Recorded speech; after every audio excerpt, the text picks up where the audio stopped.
Namaste children. Today I am going to explain briefly the 5 marks question answers. The first question is, explain briefly the impact of geography on Indian history. See, we all know that we have 6 geographical divisions. India's 6 geographical divisions: the Himalayan mountain ranges, the northern plains, the Deccan Plateau, the eastern and western Ghats, the coastal lines, the desert. Now in the answer, we have to write how each physical division has its impact on our history. First one, the Himalayan mountain ranges. What is the use of Himalayan mountain ranges? How it has been influenced our history? See, there are many points. Some of the points are: Himalayan mountain ranges separates India from rest of Asia. The Himalayas forms the natural barrier. It protects India from invaders. It protects India from the cold winds from the north. It has given birth to many ever-flowing rivers. Then, the northern plains. The northern plains of India is very rich. There are many ever-flowing rivers which are born in Himalayas. So, this plain, it is the cradle of many civilizations and empires. The great ever-flowing rivers such as Ganga, Yamuna, Sindhu, Brahmaputra and their tributaries assured availability of basic necessities here. And they have made these plains very rich and fertile. Next, the Deccan Plateau. It has turned the people into hard-working and warlike. Here also there are many rivers, ever-flowing rivers such as Narmada, Tapati, Krishna, Godavari, Kaveri, etc. Here also many dynasties have rise and they have influenced the rise of many dynasties over here. Many varieties of minerals are available here. Many types of rocks are available here. Next, the eastern and western Ghats.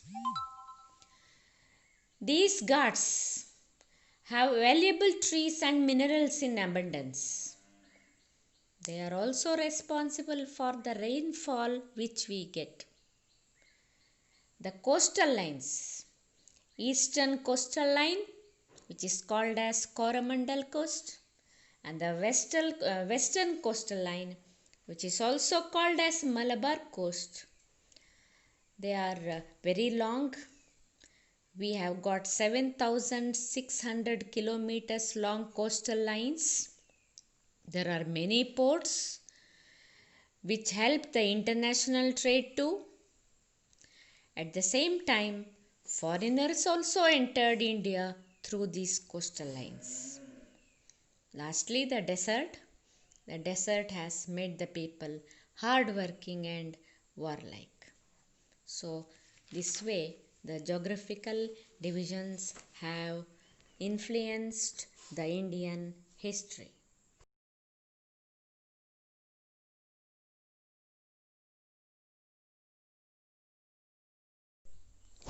Second question.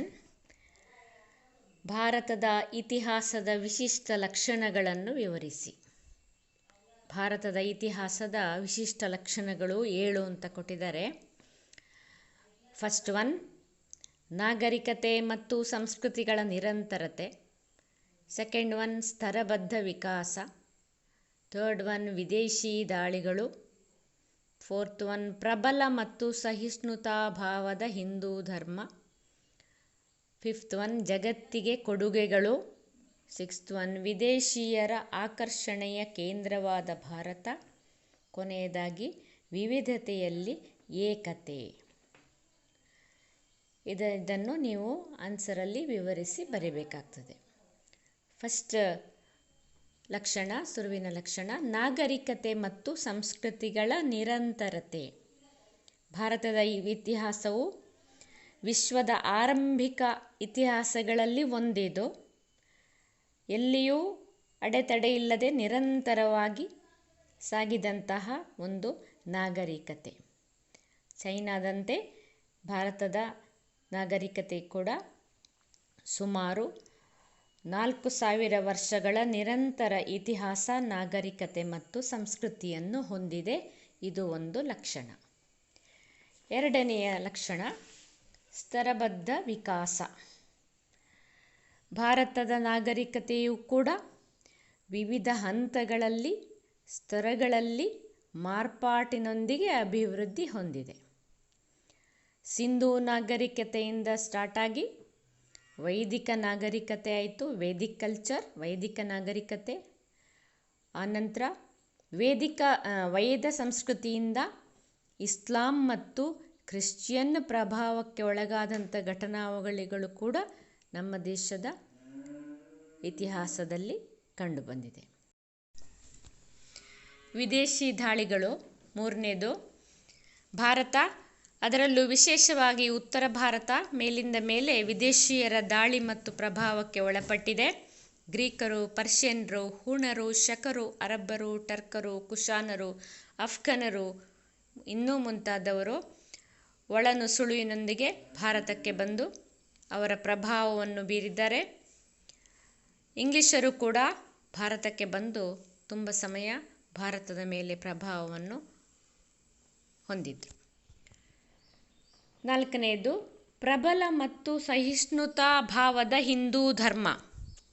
ಭಾರತವು ಹಿಂದೂ, ಜೈನ, ಬೌದ್ಧ, Sikh, Muslim, ಕ್ರೈಸ್ತ, ಪಾರಸಿ ಹಾಗೂ ವಿವಿಧ ಬುಡಕಟ್ಟು ಧರ್ಮ ಮತ್ತು ಆಚರಣೆಗಳ ತವರಾಗಿದೆ.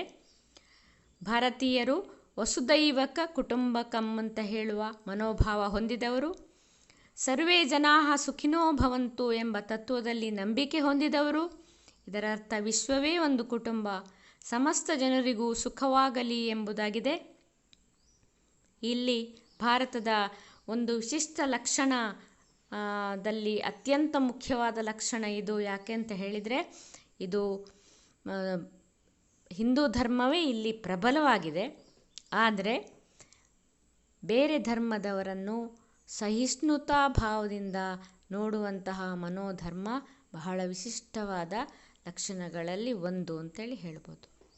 ಐದನೇದು, ಜಗತ್ತಿನ ಕೊಡುಗೆಗಳು. ಭಾರತೀಯರು ಜಗತ್ತಿನ ವಿವಿಧ ಕ್ಷೇತ್ರಗಳಿಗೆ ಗಮನಾರ್ಹವಾದ ಕೊಡುಗೆಗಳನ್ನು ನೀಡಿದ್ದಾರೆ. ಸಾಹಿತ್ಯ ಕ್ಷೇತ್ರ, ತತ್ವಜ್ಞಾನದಲ್ಲಿ, ಸಂಗೀತ ಕ್ಷೇತ್ರ, ನೃತ್ಯ, ವಾಸ್ತುಶಿಲ್ಪ, ಮೂರ್ತಿಕಲೆ, ವಿಜ್ಞಾನ, ಯೋಗ, ವೈದ್ಯಕೀಯ, ಗಣಿತ, ಖಗೋಳಶಾಸ್ತ್ರ ಮತ್ತು ಶಿಕ್ಷಣ ಕ್ಷೇತ್ರದಲ್ಲಿ ಅಪಾರವಾದ ಕೊಡುಗೆಗಳನ್ನು ನೀಡಿದ್ದಾರೆ. ಆರನೇದು, ವಿದೇಶಿಯರ ಆಕರ್ಷಣೆಯ ಕೇಂದ್ರವಾಗಿ ಭಾರತ. ಭಾರತದ ಫಲವತ್ತಾದ ಭೂಮಿ, ಅಗಾಧ ಸಂಪತ್ತು ವಿದೇಶಿ ಆಕ್ರಮಣಕಾರರನ್ನು ಆಕರ್ಷಿಸಿತು. ಅಲ್ಲದೆ ನಿಸರ್ಗ ಸೌಂದರ್ಯದ ತಾಣಗಳಾದ ಗಿರಿಧಾಮಗಳು, ಹಿಮಾಲಯ, ಕಾಶ್ಮೀರದ ಕಣಿವೆಗಳು, ಕೇರಳದ ರಾಷ್ಟ್ರೀಯ ಉದ್ಯಾನವನಗಳು, ಕಡಲ ತೀರಗಳು, ಐತಿಹಾಸಿಕ ಸ್ಮಾರಕಗಳು ವಿಶ್ವದಾದ್ಯಂತ ಪ್ರವಾಸಿಗರನ್ನು ಆಕರ್ಷಿಸುತ್ತಿದೆ. ಕೊನೆಯದಾಗಿ ವಿವಿಧತೆಯಲ್ಲಿ ಏಕತೆ. ಭಾರತವು ಭೌಗೋಳಿಕ ವೈವಿಧ್ಯತೆಯೊಂದಿಗೆ ಮಾನವ ಚಟುವಟಿಕೆಯ ಪ್ರತಿಯೊಂದು ರಂಗಗಳಲ್ಲಿಯೂ ವೈವಿಧ್ಯತೆಯನ್ನು ಹೊಂದಿದೆ. ಉದಾಹರಣೆಗೆ ಭೌಗೋಳಿಕ ವೈವಿಧ್ಯತೆ, ಜನಾಂಗೀಯ ವೈವಿಧ್ಯತೆ, ಭಾಷಾ ವೈವಿಧ್ಯತೆ, ಸಾಮಾಜಿಕ ವೈವಿಧ್ಯತೆ, ಧಾರ್ಮಿಕ ವೈವಿಧ್ಯತೆ, ಆರ್ಥಿಕ ವೈವಿಧ್ಯತೆಯನ್ನು ಹೊಂದಿದೆ. ಇದರೊಂದಿಗೆ ಏಕತೆಯನ್ನು ಕೂಡ ಹೊಂದಿದೆ. ಸೊ ವಿವಿಧತೆಯೇ ಮಾತ್ರ ಅಲ್ಲ, ವಿವಿಧತೆಯಲ್ಲಿ ಏಕತೆಯನ್ನು ಕೂಡ ಹೊಂದಿದಂತಹ ದೇಶ Bharat. Students, for those who are writing in English, The second question is explain the features of Indian history. Mainly there are 7 features. First one, continuity of civilization and culture. Next, evolution in phases. Third one, foreign invasions. Fourth one, dominant and tolerant Hindu faith. Fifth one, contributions to the world. Sixth one, India as a country of attraction for foreigners. Lastly, unity in diversity. First one, now when we talk about continuity of civilization and culture, that is one of the features of Indian history. India has got 4,000 years of continuous history and continuity of civilization and culture like China. There is no gap. Continuous history it has got. Second feature, evolution in phases. Indian history has developed in various stages with the improvements. We find a connecting link of events from Indus to the Vedic period, from Vedic to Islamic and Christian influences. Third feature, foreign invasions. We all know that India was invaded by many foreign invaders. So that is also one feature. Dominant and tolerant Hindu faith, the next feature. India is home for Hindus, Jains, Buddhists, Sikhs, Muslims, Parsis, Christians, and several tribal faiths and practices. We Indians believe the concept of Sarve Janaha Sukhino Bhavantu, which means that let all the people be happy.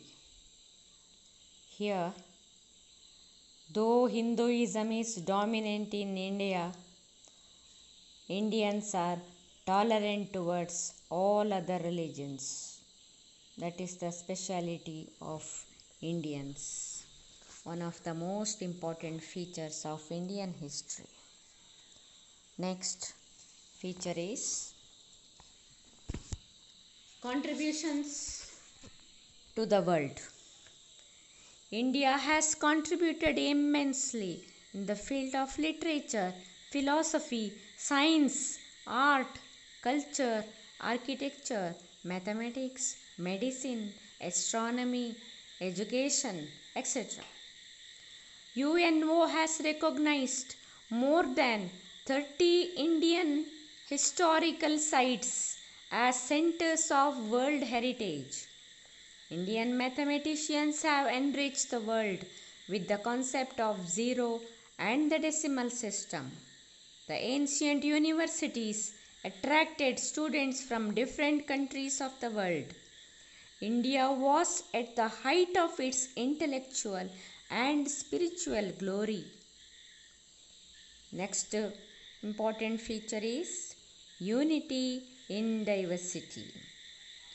India possesses diverse physical and geographical features and also shows diversity racially, linguistically, socially, economically, religiously, and almost in every sphere of human activities.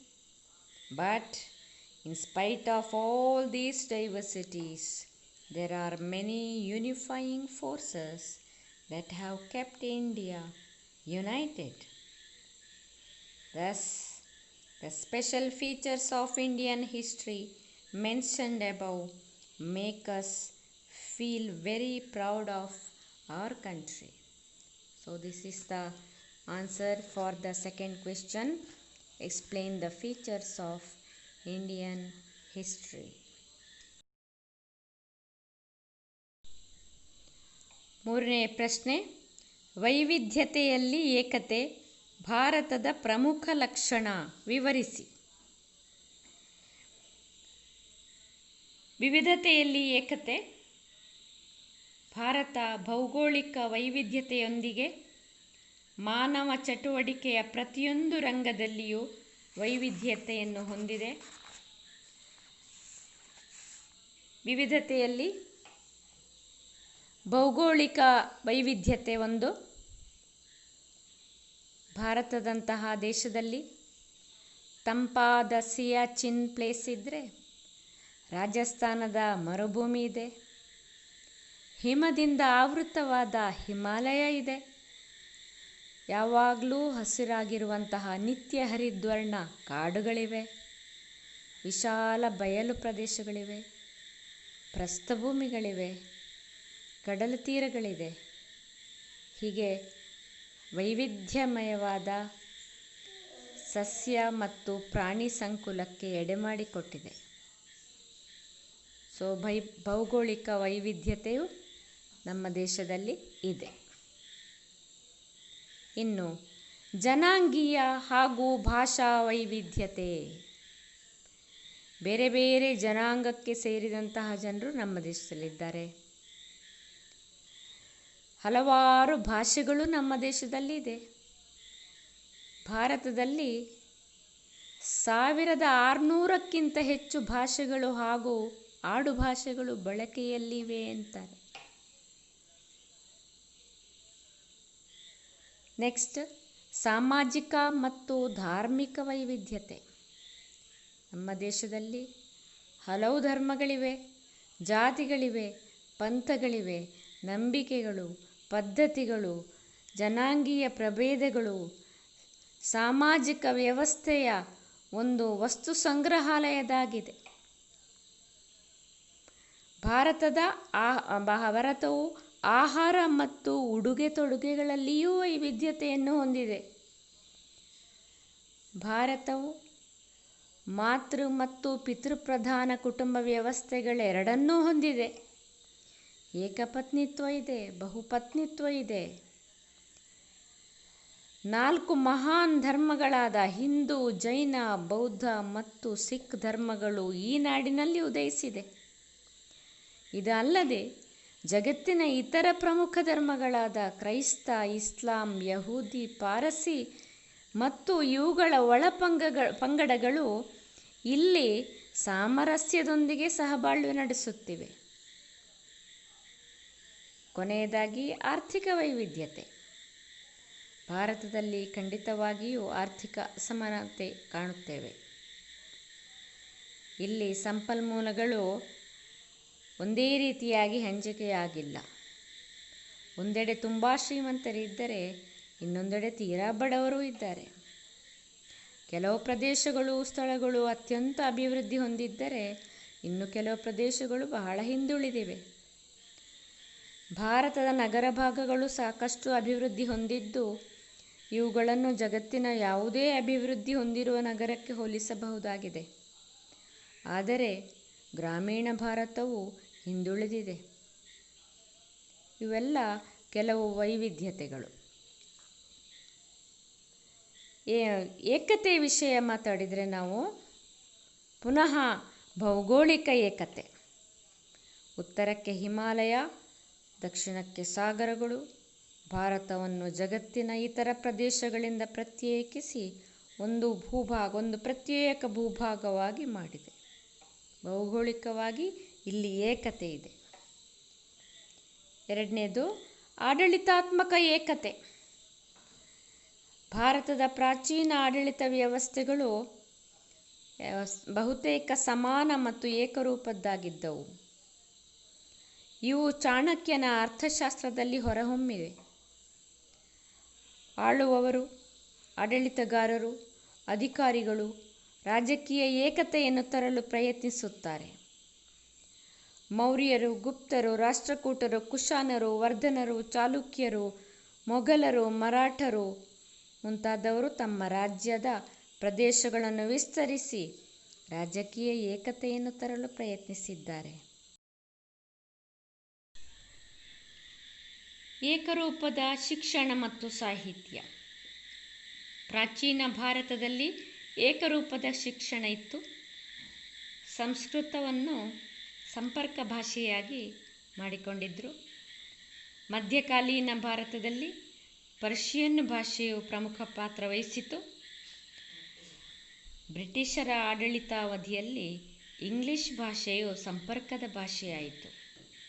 ಸ್ವಾತಂತ್ರ್ಯಾನಂತರ ಹಿಂದಿಯು ಆ ಪಾತ್ರವನ್ನು ನಿರ್ವಹಿಸುತ್ತಿದೆ. ಆದ್ದರಿಂದ ಭಾರತದಲ್ಲಿ ಏಕರೂಪದ ಶಿಕ್ಷಣ ಮತ್ತು ಸಾಹಿತ್ಯ ಏಕತೆಗೆ ಪ್ರಚೋದನೆ ನೀಡಿತು. 4ನೇದಾಗಿ ಧಾರ್ಮಿಕ ಮತ್ತು ಸಾಮಾಜಿಕ ಆಚರಣೆಗಳು. ಭಾರತವು ಅನೇಕ ಧರ್ಮಗಳು, ಜಾತಿಗಳು, ಪಂಥ, ಪಂಗಡಗಳು ಹೊಂದಿದ್ದರೂ ಜನರು ಸೌಹಾರ್ದಯುತ ಜೀವನ ನಡೆಸುತ್ತಿದ್ದಾರೆ. ಪರಸ್ಪರರ ಧಾರ್ಮಿಕ ಮತ್ತು ಸಾಮಾಜಿಕ ಆಚರಣೆಗಳಲ್ಲಿ ಭಾಗವಹಿಸ್ತಾರೆ, ಸಹಭೋಜನ ಮಾಡ್ತಾರೆ. ಇದು ಏಕತೆಯನ್ನು ಮೂಡಿಸುತ್ತದೆ. ಕೊನೆಯದಾಗಿ ಇತ್ತೀಚೆಗಿನ ಬದಲಾವಣೆಗಳು. ನಮ್ಮ ಸಂವಿಧಾನದ ಪ್ರಕಾರ, ಸರ್ಕಾರದ ನೀತಿಯ ಪ್ರಕಾರ, ಇಂದಿನ ಆರ್ಥಿಕ ಮತ್ತು ಸಾಮಾಜಿಕ ಪರಿಸ್ಥಿತಿಯಲ್ಲಿ ಜಾಗತೀಕರಣದ ಪರಿಣಾಮ ಈ ವ್ಯತ್ಯಾಸಗಳು, ಧರ್ಮ ಜಾತಿಗಳ ವ್ಯತ್ಯಾಸಗಳು ಕಡಿಮೆ ಆಗಿದೆ. ಆಹಾರ ವಿಧಾನ, ಉಡುಗೆ ತೊಡುಗೆ, ಸಂಪ್ರದಾಯಗಳು, ಪದ್ಧತಿಗಳು ಮುಂತಾದವುಗಳು ಒಬ್ಬರಿಂದ ಇನ್ನೊಬ್ಬರಿಗೆ ಬಹಳಷ್ಟು ಭಿನ್ನವಾಗಿಲ್ಲ. ಇದು ಸಹ ನಮ್ಮ ಏಕತೆಯನ್ನು ಮೂಡಿಸಿದೆ. Unity in diversity is the unique feature of Indian history. Explain. I have already explained it in Kannada. So once again I am not going to explain it in English. Only the side headings I will tell. Okay. The geographical diversity. Under diversities, one is geographical diversity. Second one, racial and linguistic diversity. Linguistic means languages. Racial ಬೇರೆ ಬೇರೆ ಪಂಗಡಗಳು, ಜಾತಿಗಳು, racial diversity. Social and religious diversity. Then economic diversity. Then important unifying factors, that is for unity: geographical unity, administrative unity, uniform education and literature. Here in the notes you must have read, Sanskrit was the lingua franca for a long time. Lingua franca means ಸಂಪರ್ಕ ಭಾಷೆ, medium of exchanging the feelings. So ಸಂಪರ್ಕ ಭಾಷೆ. In the education system, in the beginning it was Sanskrit. Then it became Prakrit, Pali, Persian language, etc. became the lingua franca in India. Later, English played an important role. Lastly, religious and social ceremonies. And the fifth point is recent changes. Because of the globalization, you all know, it has reduced the differences among the people. Reduces the differences among the different religions, castes, even the food habits, dress, customs, traditions, etc. are not different from each other nowadays. You cannot make out a person by looking at his dress, because almost there is similarity in the dress also of different states and castes, etc. All the above factors show the unity in diversity in our country. You go through the notes properly, and if you have any difficulty in understanding it, you can ask me.